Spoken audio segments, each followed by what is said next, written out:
আজ একটা রেসিপি করব মুখরোচক, সেটা হলো দই ফুচকা। কড়াই গরম হয়ে গেছে, তেল দিচ্ছি। বাজার থেকেই তৈরি ফুচকাটা কিনে এনেছি, শুধু ভাজবো। এই যে এরকম বাজার থেকে কিনে এনেছি, এটাকে ভাজবো, ভাজলেই ফুলে যাবে।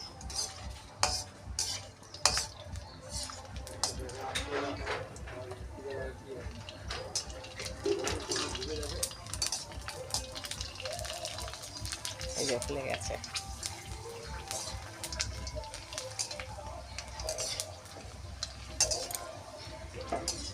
স্টিমটা একটু কমিয়ে নিতে হবে, খুব কম নয়।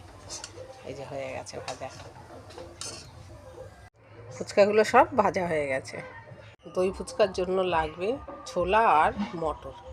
ছোলা আর মটরটাকে ভিজিয়ে রেখে দেবো, জলে ভিজিয়ে রেখে দিয়েছি। আলু, মটর, ছোলা একসঙ্গে সিদ্ধ করছি। দই ফুচকা করতে যা যা উপকরণ লাগবে আপনাকে আগেই দেখিয়েছি। ছোলা, মটর, আলু।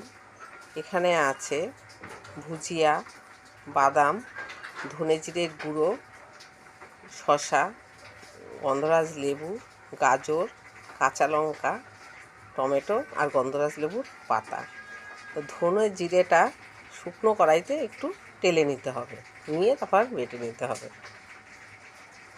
এখন এখানে দইটা নেই, দইটা পরে দেখাবো। শসা, টমেটো, গাজর একদম কুচি কুচি করে নিয়েছি। টক মিষ্টি সাদা দই।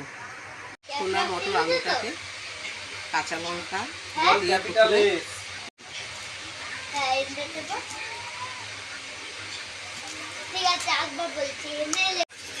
লঙ্কাটা ডলা হয়ে গেছে।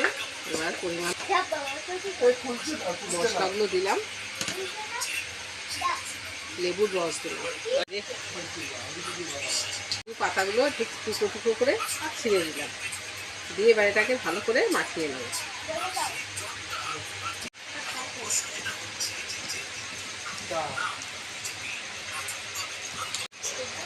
আলু মাখা রেডি।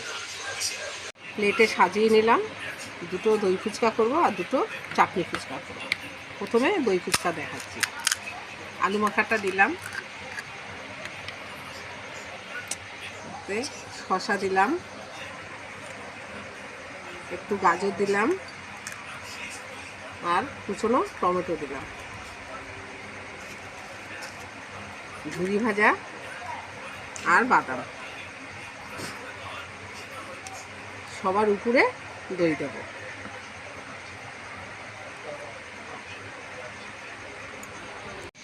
দই ফুচকা হয়ে গেছে, এবারে চাটনি ফুচকা করব। সব একই দেব, শুধু এর উপরে দইটা দিয়েছি, এটার উপরে দেব চাটনি। চাটনিটা এর উপরে দিয়ে দিলাম, হয়ে গেল চাটনি ফুচকা। দই ফুচকা, চাটনি ফুচকা রেডি।